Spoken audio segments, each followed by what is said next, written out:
My name is Sean Connolly and I like to paint. I was doing art in school, found painting very interesting, and then I was like, I think I want to go into this, and I'm here now and I'm going to art college. My studio is basically a big attic.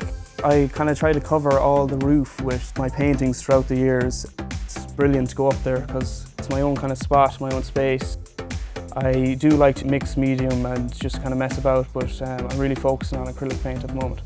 What I do like about using acrylic paint is how fast it dries. So if I do make mistakes, I can easily just erase it with new colour and new paint on it.